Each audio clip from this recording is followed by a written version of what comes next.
How to structure Monday.com for equipment hire. You can do this in 7 simple steps. 1.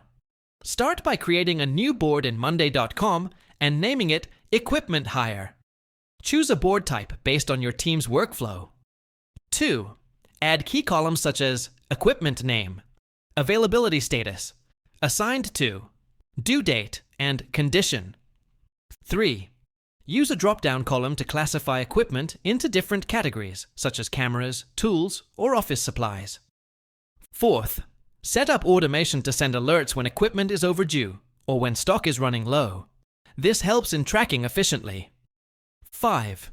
Create a form view to allow employees to request equipment, making it easy to manage bookings and availability. 6. Use a timeline or calendar view to track when items are booked out and when they are due for return. 7. Save your board, test its functionality, and share it with your team to start managing your equipment hire process.